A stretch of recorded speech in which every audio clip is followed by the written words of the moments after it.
Do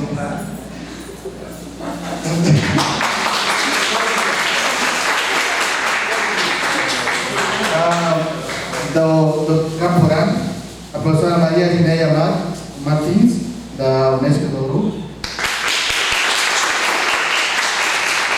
E o professor Thiago Pedro Pinto, da Universidade Federal do Mato Grosso do Sul.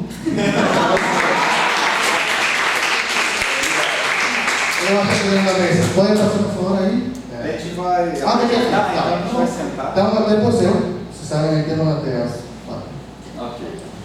Muito boa tarde, muito obrigado pelo convite, né, em nome desse grupo, do qual eu gosto muito. A gente está de pé porque a gente vai cantar uma música agora. Vou fazer o Rio Grau, a gente vai, como a gente vai apresentar cada um, a gente marca um tempo curto para cada um, em torno de 15 minutos. E a partir daí a gente começa a discutir, visto que cada um tem feito algumas coisas, nossas apresentações são um pouco diferentes, né? Então aqui a gente sorteou para começar com a Luzia. Lu, fica à vontade, a gente senta. Obrigada, boa tarde para todos. Vicente, num deleite profundo, né, de observar se a Luzia está nervosa ou não está nervosa, Natália, como sempre. Pode passar, por favor? Pode passar, novamente. Eu quero começar, então, a falar de hoje com uma anedota, na verdade, de um livro que eu estou lendo agora, que é da Silvia Kozikanki, que é esse livro aqui, uma reflexão sobre práticas e discursos descolonizadores. E aí eu vou ler para vocês, é bem curtinho, mas eu acho que é importante começar por aqui. Então, aqui vale uma anedota. Escrevi há tempos uma crítica política da esquerda boliviana para um seminário que uma fundação acadêmica organizou no México. O artigo intitulado Acerca dos problemas das chamadas esquerdas tentava criticar o modo como as elites da esquerda marxista na Bolívia, por sua visão ilustrada e positivista, omitiram o debate da identidade índia e os problemas da descolonização, aplicando uma análise reducionista e formulista que os permitia reproduzir comodamente a dominação cultural que exerciam por sua origem de classe, por seu domínio de língua legítima e pelo pensamento ocidental. Era óbvio que, para fazê-lo, usavam discursos acobertadores e se autoproclamavam porta-vozes e intérpretes das demandas dos povos indígenas. Meu artigo usava profusamente a noção de colonialismo interno para analisar esse complexo de superioridade dos intelectuais de classe média em relação aos seus pares indígenas e todas as derivações políticas disso. O fato é que os editores da revista em inglês sugeriram que eu corrigisse as minhas fontes. Disseram que eu deveria citar a ideia de colonialidade do saber do Aníbal Quijano para tornar o meu texto acessível a um público que desconhecia por completo as contribuições de González Casanovas, o do Thaler da História Oral Andina. Respondi a eles que não tinha culpa se o Quijano não lera o nosso trabalho em 1983. Nós lemos o dele. E aí eu quero começar por aí. Pode passar, por favor. Quando a Kozikanki está falando sobre essas questões de decolonialidade, né? Colonialismo, colonialidade, decolonialidade, ela vem bater bem fortemente nos autores que a gente tem nessa perspectiva de investigação. Então ela bate bastante no Mignolo, na Catherine Walsh, no Aníbal Quijano, e traz essa ideia de que no colonialismo há uma função muito peculiar para as palavras, elas não designam coisas, elas encobrem coisas. Então é importante entender, e ela também trabalha com história oral, que quando a gente está analisando discursos ou pensando em narrativas, essas narrativas enquanto discursos, elas não só designam coisas no engendramento de palavras, né? Ao fazer isso, encobrem-se diversas ações ligadas à ideia que está sendo colocada. Ela cita particularmente o caso da fase republicana, quando foram adotadas ideologias igualitárias, ao mesmo tempo que se escamoteavam os direitos dos cidadãos da maioria da população. Então, a denúncia que ela faz é que o Departamento de Estudos Culturais de muitas universidades acabaram incluindo os estudos pós-coloniais nos seus currículos. Então, disciplinou-se a decolonialidade que basicamente é uma crítica a processos de disciplinarização e institucionalização, né, nos modelos que a gente tem. Mas com um selo culturalista e academicista desprovido do sentido da urgência política.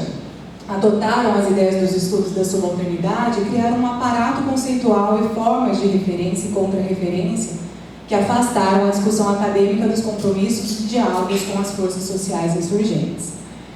Então, o que ela traz, basicamente, é uma denúncia em relação a essa tentativa de colonizar a decolonialidade. E essa denúncia ela vem sendo sinalizada, né, por várias pessoas com as quais a gente trabalhou na África do Sul, pessoas que trabalhavam na perspectiva decolonial em movimentos sociais e que já afirmavam a quase que impossibilidade ou ainda a extrema dificuldade de se fazer decolonialidade dentro do espaço acadêmico, institucional, disciplinar, curricular, enfim. Para onde olhar então, né? Porque a gente tem diversos autores que vão criando uma corrente, que são super citados hoje em dia na educação matemática, e aí ela vem e traz para dizer, olha, esses autores, eles bebem, né, das experiências das comunidades indígenas, inclusive daquela a qual a Cosicanque faz parte, e publicam os seus textos por conta da autoridade de fala. São acessíveis, né, são disseminados mais facilmente, e quando eles da própria comunidade indígena tentam publicar, eles vão dizer, isso já foi falado, fulano já falou disso aí, né? Então, basicamente, eu quero trazer aqui hoje para a gente essa problematização. O que a gente tem tentado fazer é pensar, dentro dessa postura decolonial, como é que isso movimenta as nossas pesquisas, sem que eu tenha que me preocupar em dizer que a minha pesquisa é decolonial. Porque fazer isso, né, engendrar, olhar para essas teorias no sentido de falar, eu vou analisar então a decolonialidade do poder, do ser, nessas narrativas, é um modo de colonizar a decolonialidade. Essa teoria não está lá como maquinário teórico, né? Então, para onde olhar frente a isso tudo? Aí eu vou trazer algumas das questões que me têm atravessado e para as quais eu não tenho muita certeza do que fazer com elas, mas então eu quero compartilhar esse momento das coisas que têm incomodado, né? A primeira delas é essa questão de não se deixar prender a uma identidade. Então, existe uma denúncia muito grande a essa noção identitária e que é sempre interna a processos de colonialidade. Então, existem autores na África do Sul, como a Rosina Mart, que ela denuncia a ideia de que sempre que há um apreço pela identidade, pelo estabelecimento de uma identidade, na verdade, existe ali uma instrumentalização do poder maior, porque identificar é facilitar o controle. Você não controla quem você não identifica, né? Então, seria um instrumento de controle. E o que ela coloca é como é que a gente pode tentar fazer pesquisas que desloquem a preocupação do ser, né, do be, to be, para o become, né, para o se tornar, para esse movimento, para olhar para tudo em movimento, para todas as coisas em relação.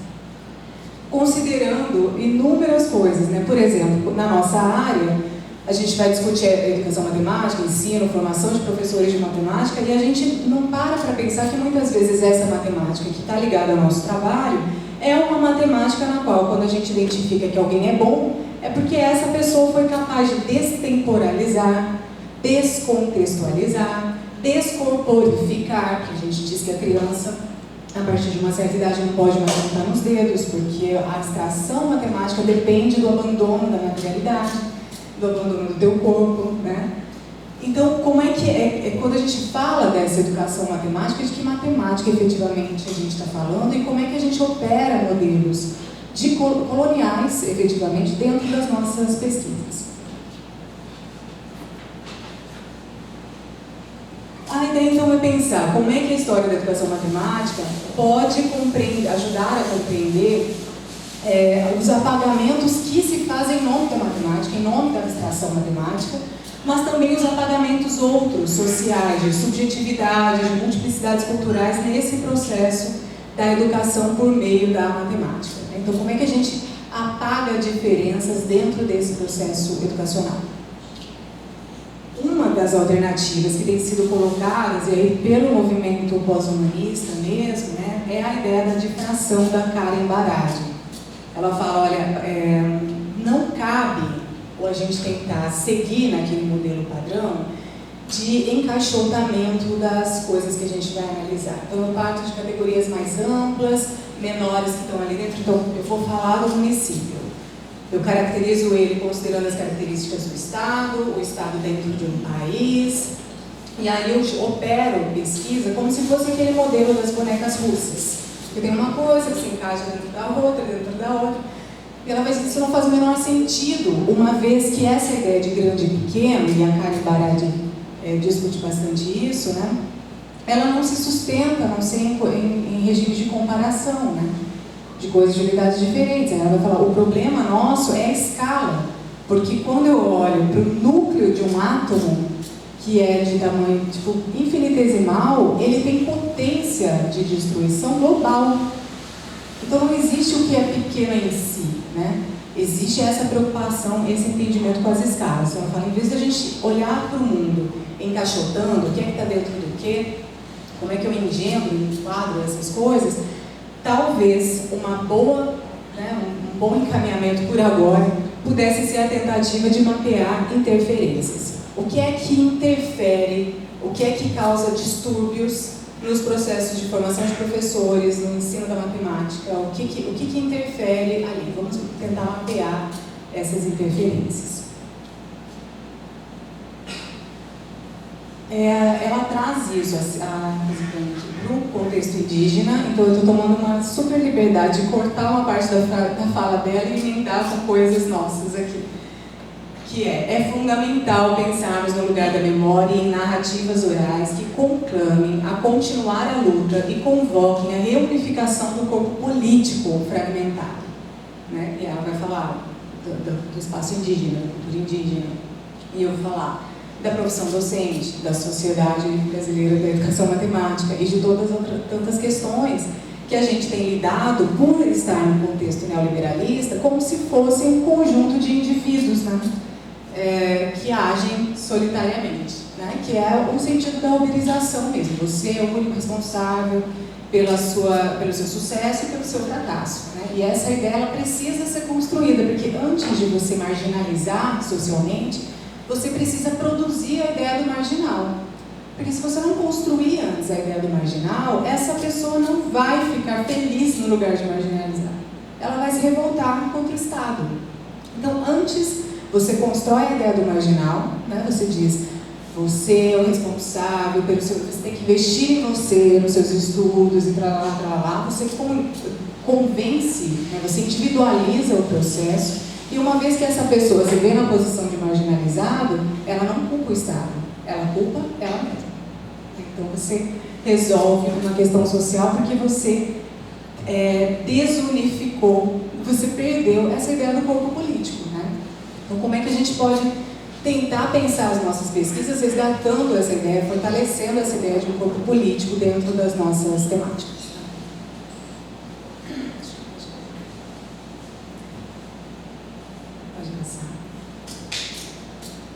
Então, em termos da história oral, propriamente dita, né, eu quero dizer algumas coisas que eu acho que é isso, né? A gente não estava estudando história oral há um bom tempo, e aí agora fala, tem alguém estudando decolonialidade, eu vou ali para ver o que está acontecendo, né? O movimento foi bem diferente, inclusive ele chegou para a gente em Campo Grande por uma amiga pesquisadora da área de literatura para dizer, gente, eu estou lendo umas pessoas que dão um nome diferente para uma coisa que vocês fazem lá no grupo de vocês. Vocês se preocupam com essas coisas aqui, ó, e esse grupo aqui também parece que se preocupa. E aí a gente foi olhar para esse material, né? Então, olhando para essas relações, a gente fala, olha, a gente produz fontes que permitem construções ou desconstruções de uma história da educação matemática, nos seus movimentos de pesquisa e ensino, com especial atenção aos processos formais de formação de professores. A gente tem problematizado isso nas nossas pesquisas, por meio da potência da produção de histórias de vida, a gente sinaliza assim para vazamentos, né? Olhando para a produção de subversões, produção de respiradouros, em meio a inúmeras instituições de controle social, entre elas a escola. A nossa pesquisa ela já tem em comum com a postura decolonial essa potência que eu reconheço como uma potência antifascista, uma vez que o fascismo é a afirmação de um único modo de vida, uma vez que a gente, ao fazer a nossa pesquisa, que a gente não afirma esse único modo, mas que a gente considera lá com a Chimamanda ou com quem quer que a gente queira, que muitas histórias importam, né? Então a gente sensibiliza para as diferenças entre pessoas e contextos, bem como as suas relações com os processos de ensino, de educação, de aprendizagem, de formação, o nome que a gente vai dar para as coisas com as quais a gente trabalha. E aí eu coloquei a função repetidora de sinal, no sentido daquele repetidor mesmo que a gente usa de Wi-Fi, das nossas pesquisas, né? Porque eu acho que as nossas pesquisas atuam como esse repetidor de sinal ao dar para essas vozes, né, nos contextos em que elas já operam, um alcance maior, né? Você leva elas até um espaço que elas talvez não chegariam sozinhas ou facilmente ou naquele momento histórico, né? Olhando para isso tudo, eu acho que o que a gente se pega agora no grupo é olhar para essa metodologia.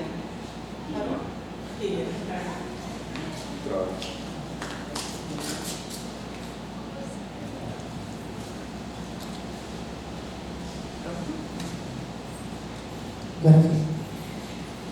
É olhar para essa metodologia e começar a questionar. Uma vez que a gente tem um alinhamento na nossa leitura, um alinhamento importante entre os pressupostos metodológicos da história oral e a postura decolonial, como é que se dá os ajustes ou os desalinhos entre essa postura e os procedimentos que a gente efetivamente traz, né, nas pesquisas? Então, a primeira movimentação é esse questionamento dos roteiros, né?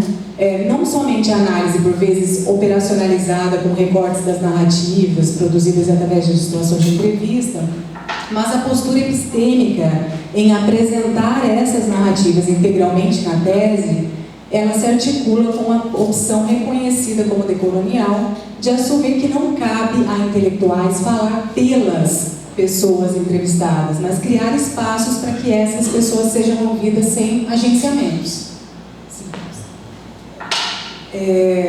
Então, por mais que a gente faça análise, que a gente fale com essas fontes, a gente preserva esse espaço para que essas vozes sejam ouvidas sem esses agenciamentos. Acho que essa é uma postura, é um procedimento que reflete uma postura alinhada, né, com as preocupações decoloniais. Como ouvir o outro quando este se coloca a falar na direção de responder ou reagir a questionamentos que são nossos e que muitas vezes vêm das teorias que a gente estuda e são teorias ocidentais. Então, a gente está efetivamente ouvindo o outro, ou a gente está ouvindo o que o outro tem a dizer sobre as questões que são nossas da academia, né?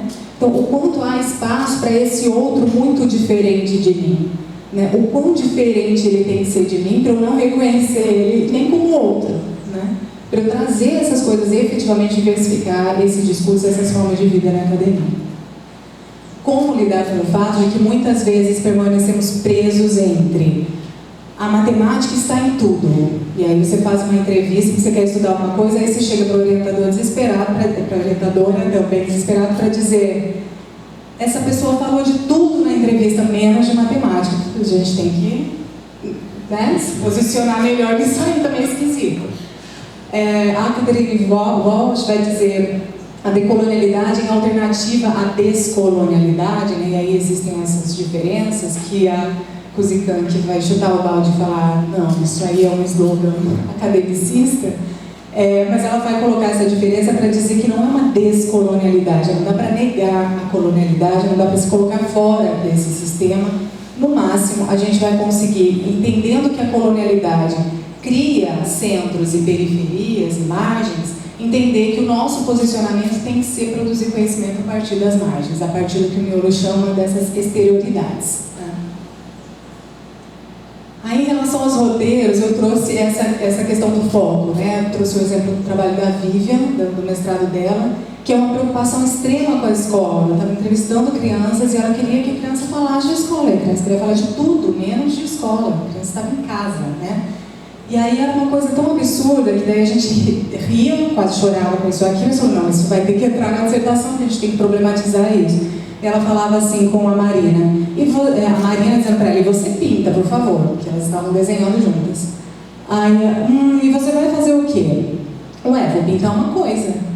E a sua sala de aula? Podia pintar ela, né? Eu vou pintar, eu vou fazer um periquito. Um periquito? E tem periquito na sua escola?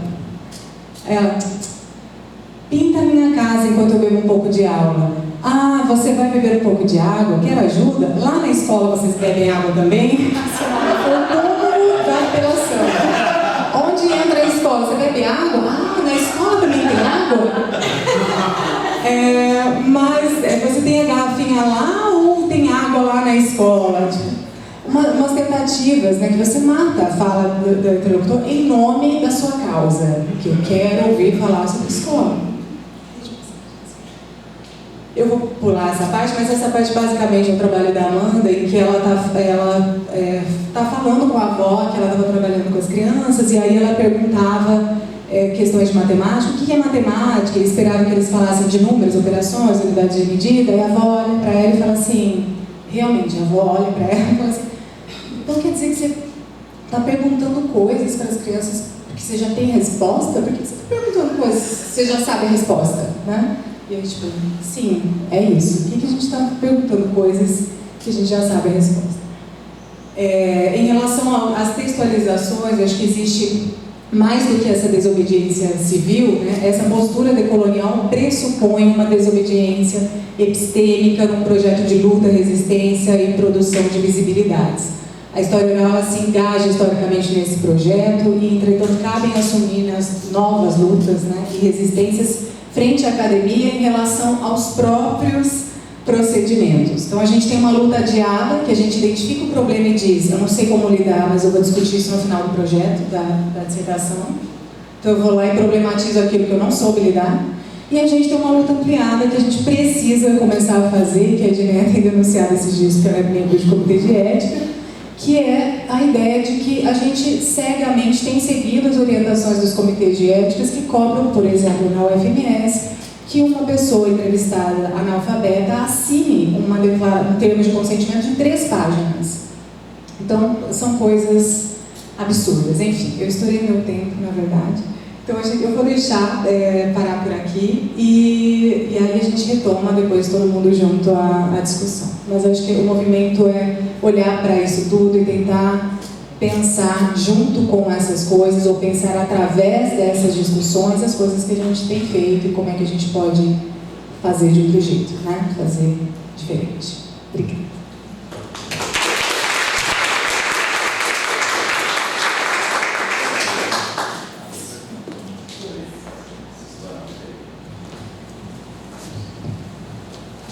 Boa tarde, vamos lá.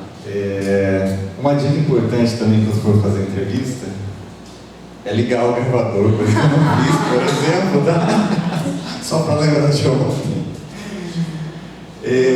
Bom, eu vou falar um pouquinho aí desse contato, que eu ainda vou chamar de inicial, com a formação de professores indígenas ou para escolas indígenas lá em Mato Grosso do Sul, tá? Tem um rápido contexto que é o da população indígena por estado e já é nesse senso antigo, né? Mas ele diz coisas pra gente como que o Mato Grosso do Sul é o 2º estado com maior população indígena do país. Eu risquei lá índios, porque no contato com eles não gostam de ser chamados de índios. Depois eu vou comentar um pouquinho disso, a gente está fazendo alguns contatos também, algumas conversas, mas pode passar, por favor? Eu fiz um levantamento alguns anos atrás e eu vi que ele é quase o mesmo de hoje. Antes de montar os slides, eu fui lá no nosso sistema e dei a busca com indígena no nosso programa, que tem aproximadamente 175 trabalhos de mestrado e a gente tem 3 voltados para questões indígenas. Falei, bom, pode ser que contemporaneamente o doutorado tenha se debruçado, né? Não.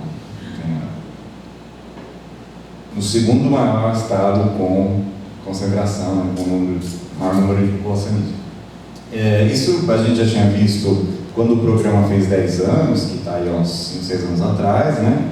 E já chamou então a atenção para essa necessidade. E a gente trabalhando aí com o histórico da formação de professores no Estado, né? Achou que seria interessante, minimamente, né? Pelo contrário, né? Muito interessante que a gente olhasse para essas especificidades. Então apareceu o Vladimir, ele é técnico do campus de Aquidauana, aonde foi instalado o ProLind, um programa específico via edital, assim como o AB e tantos outros, para formar professores indígenas. Com várias especificações, como por exemplo, as áreas, né, que eles se especializavam eram escolhidas ao final do curso, da metade para o final do curso. Eles tinham que estar atuando em escolas indígenas e ter uma anuência do chefe da comunidade. Então, o que seria o vestibular, na verdade, era decidido na comunidade quem é que seria professor dentro daquela comunidade e de qual matéria. Isso não é uma escolha individual, é uma escolha do coletivo. Só para começar a apontar algumas diferenciações que a gente foi vendo.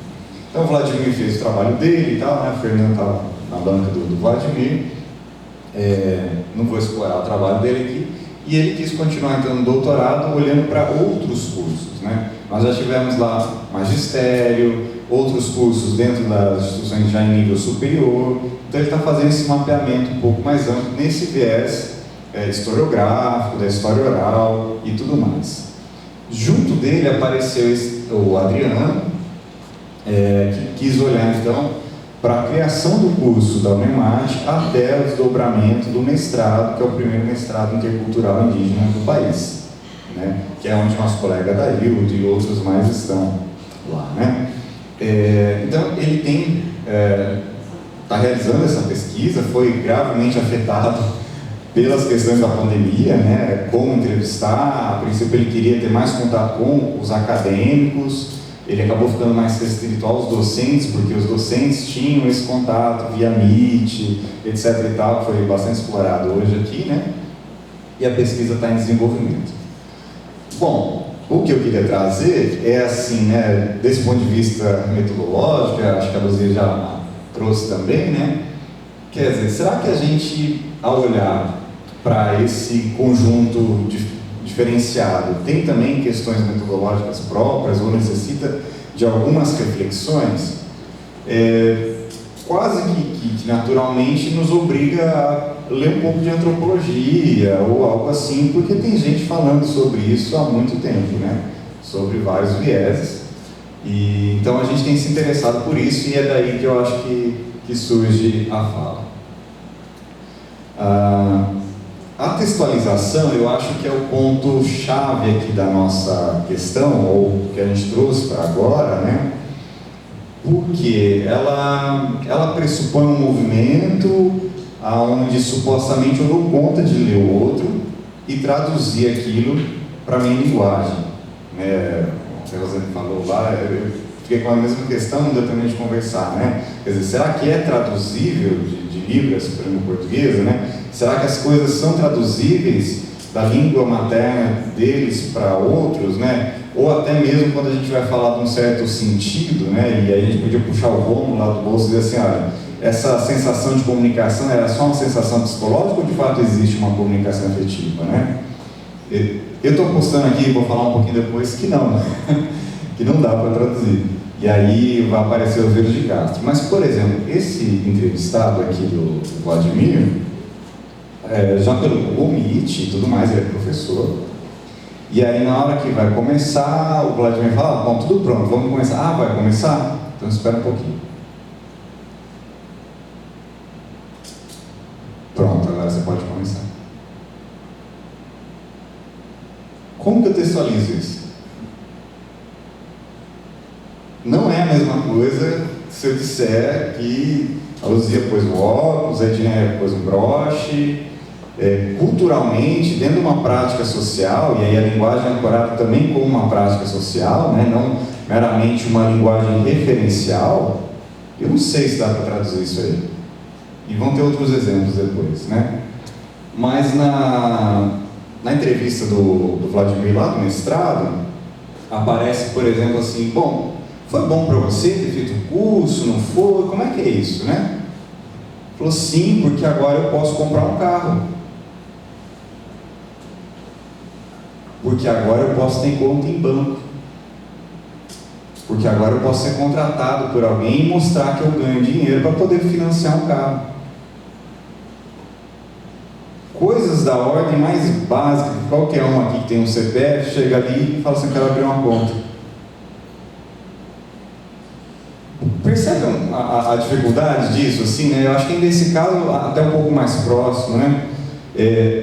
Mas, por exemplo, comprar um carro, para mim que morava aqui no Bela Vista e vim de bicicleta para a Unesp, é uma coisa. Agora, um dos colegas aqui, a aldeia dele fica a 200 quilômetros da cidade. Comprar um carro é um pouquinho diferente. E eu não sei se essa dimensão eu dou conta de escrever sobre ela, né? Simplesmente pelas palavras, né? A gente tem exercitado alguns contatos, né? Até informais, no certo sentido, né? A gente está com uma disciplina e trouxe alguns acadêmicos que optaram, não pelo curso específico, mas estão em Campo Grande efetivamente fazendo curso de Direito, Educação Física, Enfermagem, né? E esse contato, assim, não é uma entrevista, mas é uma entrevista. O que eu quero dizer com isso, né? Foi muito engraçado. Os dois primeiros foram juntos, e aí a gente falou, olha, é uma conversa, tal, eu, o professor Viola, mais alguns orientandos e tal, é uma conversa. Então vamos conversar, né? A gente pergunta e tal, vai. Lá pelas tantas, como uma conversa, assim, e vocês não querem perguntar nada pra gente? Vocês não têm nenhuma curiosidade, né? Porque a gente conversou de um monte de coisa. Aí ele falou assim, não tem nada para perguntar para vocês. Quer dizer, é um outro detalhe assim, né? Que essa conversa também não é uma conversa, né? É o eu lá se colocando para tentar extrair dali alguma coisa que me interessa. A gente não estava falando efetivamente de coisas que interessam a eles. Eles não queriam saber de nada, né? E assim, com o maior, a gente chama de boa vontade, interessados em responder as questões, em mostrar a sua cultura, etc. e tal. Bom, e aí, ainda tateando um pouquinho ali pela antropologia, cheguei a esse texto, o que nos ensina os desenhos. Eu não sei falar a primeira, que seria a pronúncia correta, a gente fala Cadwell. O que nos ensina os desenhos Cadwell. E aí, é muito interessante essa diferença, que é o que eu estou tentando ficar nela, né? Por exemplo, dos desenhos corporais. Né? Então, para se ter uma ideia, né? Pegar a Luzia que estava falando aqui, brincando de falar em público e tal, né? É como se a gente pegasse aqui, né? Vem cá, Luzia, um pouquinho. Né? Pegasse uma caneta, e aí o que a gente chama de desenho, pegasse o braço da Luzia e começasse a fazer, olha, Luzia, esse aqui é Campo Grande, você vê de Campo Grande até aqui, se for para Campinas. Esse outro braço aqui é o Vicente, que foi seu orientador da iniciação científica, ele está aqui com você, sabe? Aqui nós também, que somos seus amigos, estão aqui. Então agora você vai falar, vai lá e fala. Não é um desenho. Não é um desenho. Não é uma tatuagem. Porque, inclusive, isso não é para se comunicar com vocês, como a tatuagem eventualmente é. É para se comunicar com outros seres de outra natureza. É como se eu colocasse aqui uma marca, uma vestimenta, para chamar o Mário Torazzi para estar aqui comigo. Ou para espantar alguns outros que não querem que estejam aqui comigo. Então, esse desenho, ele não é um desenho, ele é um amuleto, ele é uma proteção, e ele ganha contornos diferentes a cada situação, né? Então, quando a menina vai ter lá a primeira menstruação, então tem um grafismo diferente, para que aquilo incorpore nela, né? Aquele corpo é um corpo que dialoga, um corpo que dialoga com essas imagens, um corpo que dialoga com outros seres, dos quais eventualmente a gente não acredita, ou qualquer coisa diferente disso, né? Mas não dá para traduzir isso com um desenho. Volta um pouquinho o slide. Mais um. Aqui. Estão vendo aquela imagem lá? É um vilarejo na Alemanha, que é grafado com desenhos Carduel. Eles fizeram lajotas com desenhos Carduel e elas enfeitam paredes na Alemanha. Pode voltar um pouquinho? Essa diferença, né? Claro, elas têm direito de vender o desenho e fazer coisas? Sim, né? Mas quando se enquadra a possibilidade minha de leitura daquilo que está acontecendo como um desenho, eu estou matando toda a possibilidade de leitura que é feita dentro daquela comunidade, né? E de novo, trazendo aí para o outro e o eu, né? De alguma forma é enquadrar o outro pelo eu, ficar na mesma idade, né? Eu só dou conta de ver, só dou conta de chegar no outro aquilo que sou eu, né? E aí isso entra aí o Viveiros de Castro, né?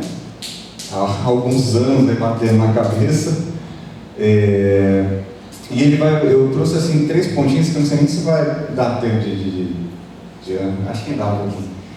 Diferentes culturas, projeto narcisístico e será que dá para canibalizar a história oral e a educação matemática? Pode passar um pouquinho? Esse primeiro tópico, diferentes culturas, diferentes naturezas, ele vai tratar do perspectivismo ameríndio, né? O que acontece? Para a gente, quando olha para eles, né, esses outros grupos, a gente fala assim, olha, são diferentes culturas, cada um tem a sua cultura. Só que quando eles, alguns grupos especificamente, é claro, né, olham para a gente e para outros, o que eles veem são diferentes naturezas. Ele vai dar um exemplo assim, né? Quando os espanhóis chegaram aqui em alguns grupos ameríndios, os espanhóis queriam saber se eles tinham alma, se eram cristãos, se iam para o céu. E os povos ameríndios, alguns deles, é claro, queriam saber de que eles eram feitos.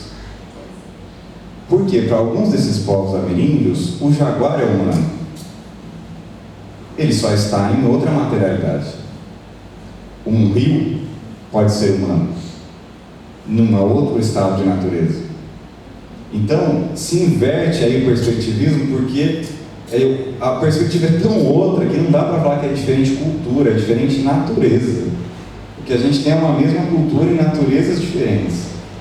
Então ele vai dizer assim, olha, o jaguar, quando olha para o nosso sangue escorrendo lá de um corpo morto e vem beber, na verdade o que ele vê é cerveja. E cada um vê a si mesmo como humano. Então o jaguar é humano. E olha para a gente como cerveja, como trigo, como alimento, como carne que se alimenta, né? Então todos são humanos. Todos os jaguares, os animais, a montanha, o rio, o sol, etc. Percebe que aí a palavra humano não funciona para traduzir? Né? Eu quero traduzir assim, o que vocês entendem por humanidade? Bom, não dá. Não dá, é outra coisa. E aí o Viveiros de Castro tem um projeto que eu achei muito interessante, desde o do primeiro contato, é que na proposta de antropologia dele, o que a gente deveria era se instalar nessa falha. Quando aparece a falha, pode ser que eu ganhe alguma coisa ali. Ganhe no sentido de ter algo interessante para se discutir, para produzir algo novo, né? Que eu acho que vai aparecer no próximo, né? O antinarcismo. Então a gente está falando de eu e do outro, né? E quando eu vou lá e olho para aquela comunidade e falo, olha, o conceito de humanidade deles é assim, a própria ideia de conceito eu já estou pressupondo, uma ideia de humanidade que é a minha, e simplesmente parto da minha para dizer, olha, não é bem a minha, né? Mas eu não entro no que é o outro. Então, essa ideia que ele chama o seu livro de Anti-Narciso, né? Pegando ali emprestado o Anti-Édipo do Deleuze do Guattari, né? É essa possibilidade de olhar o outro pelo outro e não olhar o outro por mim mesmo. Essa possibilidade de se instalar numa falha nessa diferença e ficar nela. E ficar nela produzindo nessa diferença. Né? Eventualmente, o que a gente faz, então, assim, só para retomar, né? Pelo menos na minha cabeça demorou um tanto para fazer algum sentido. Eventualmente, a gente lê o outro pelos nossos critérios, mesmo que seja para dizer, olha, né, a Luzia é um não eu, porque ela pinta unha, eu não pinto. Mas é a minha ideia de diferença, a minha ideia de unha, a minha ideia de pintar unha. De repente, se eu perguntar, ela fala, não, eu não pinto a unha, isso aqui é outra coisa. Isso aqui que eu faço é outra coisa, né? E aí, a questão da textualização e a diferença, né? Eu fiquei pensando em todas as discussões que apareceram aqui, né? Eventualmente, a gente pode interpretar a textualização como um movimento de pegar esse outro que eu, às vezes, não entendo algum trecho e trago para um local ou para uma escrita que eu entendo, né? De alguma forma, eu pego esse outro e trago para o meu lugar. Então, isso aparece muito claro lá com o Adriano, quando ele pega um professor indígena que tem uma escrita muito outra, como dos súditos, e aí eu falo assim, tá, o que eu faço com isso? Eu deixo aqui uma escrita acadêmica, como de um professor universitário que ele é, e que quando eu entrevisto aqui professores universitários, eu já sei que eles vão querer que acerte os conectivos, as conjunções, etc. e tal, porque é assim que ele vai querer que apareça, né? E ao mesmo tempo, com todo o meu preconceito, eu olho para aquilo e falo, nossa, isso não tem nada a ver com o modo que ele fala.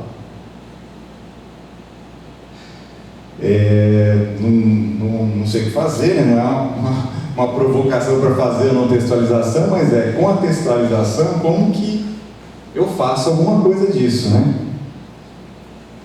E aí, um último ponto, assim, que eu acho que a gente chegou ali nos 20, né? Talvez, mas só talvez, a textualização seja mais interessante como um processo do que como um produto. E, eventualmente, a gente traz ela para o trabalho como um produto, para ser divulgado, etc. e tal, né? Mas, enquanto processo, na hora que eu não dou conta de textualizar, talvez esteja aparecendo justamente ali aquela diferença que o Verde de Castro enuncia. E talvez ali seja um ponto de parada. Isso aqui eu não dou conta de textualizar. Então pode ser para o Verde de Castro, e eu estou achando que isso é legal também, né? Que ali seja um ponto interessante de produção de algo novo. De uma diferença que é mais do que cultural, talvez seja uma diferença de natureza. Tá bom, acho que era só isso.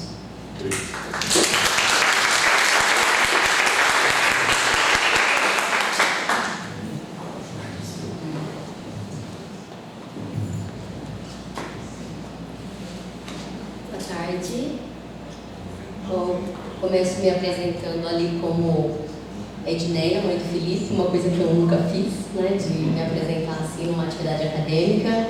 Me senti até bem pouco tempo desconfortável de falar isso, achava que não era um tema que a gente falasse nesses espaços, né? Então, de algum modo, esses estudos atuais, né, que a gente tem trazido aí sobre gênero têm me afetado diretamente no modo como eu também exercito a minha profissão e exercito a minha pesquisa, né? Ainda que não necessariamente estudando a questão do gênero. Pode passar. Então eu intitulei aqui para falar com vocês, né, da busca por um caminho, né, na proposta da mesa de encerramento, que era para falar das temáticas contemporâneas.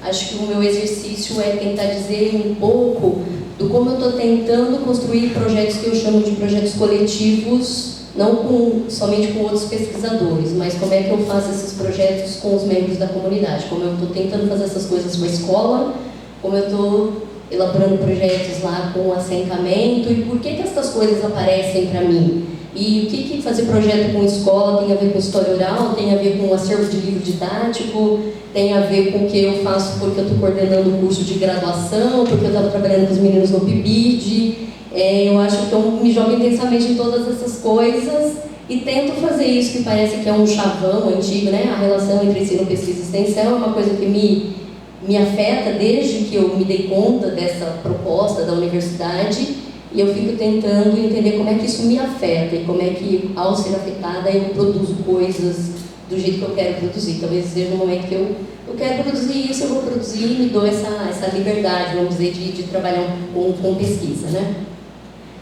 Então eu vou dizer, né, uma preocupação que eu sempre tive, acho que pela proximidade com o Vicente, também com a Ivete, a gente conversava muito, do medo que a gente tem quando começa a carreira, vai estruturando a carreira, da gente pulverizar os temas. Porque uma hora você está estudando isso, agora você já está orientando sobre indígena, mas você não trabalha com educação indígena, e ao não trabalhar com educação indígena, você comete um monte de falhas na orientação, na preparação do roteiro, na elaboração da textualização. Mas por que ainda assim esse tema chega e você enfrenta esse tema com alguém? Por que a questão do gênero chegou? Eu não trabalho com gênero, então afinal de contas você trabalha com o quê? Né? Então essas perguntas também eu me coloco durante a trajetória, e eu penso que o foco ainda na minha pesquisa, que começa lá, né, eu vou falar um pouquinho da iniciação, né, quando eu entendo um pouco o que é trabalhar com pesquisa, porque eu não tinha a menor ideia, acho que como muitos de nós, o que é pesquisa até entrar na graduação. Eu entendi um pouquinho na graduação porque fui fazer iniciação científica, numa iniciação científica de sensibilização, eu diria, não uma iniciação científica pelo desenvolvimento do projeto. Né? Eu acho que eu tive esse privilégio de já estar no GOEM, né? Entrando na graduação e o GOEM se constituindo, com toda essa afetação que é o GOEM. Para mim o GOEM é continuamente a gente se afetando e sendo afetado, né? Afetando a outra pessoa também. Mas eu penso que ainda o meu foco de pesquisa está na questão dos espaços e aspectos da formação e atuação de professores de matemática. E aí acho que eu trago tudo isso aqui, porque eu acho que eu estou tentando entender, realmente faz sentido as conexões, né? Essas conexões. Pequenininha assim? Ah, tá. Então, acho que o meu exercício é esse. Então, o que tem aparecido, né, nessas novas perspectivas minhas lá na universidade? Continuar trabalhando com atuação e formação de professores de matemática ou de professores de modo geral, porque quando eu trabalhei com a educação indígena não faz muito sentido falar assim, né? E agora, provavelmente, o trabalho da Karina sendo retomado, essa ideia exploda um pouco mais, né? Então, realmente, falar de professor e o que é ser professor também lá para eles tem uma outra significação. Né? A educação do campo, ou educação rural, que é por onde eu comecei, questão do gênero já apareceu, questão da educação indígena, o acervo de livros do GOEM está com o acervo físico em Bauru, por isso me dá essa aproximação, mas depois eu vou contar um pouco mais como que acontece isso e como é que eu tento juntar. E as metodologias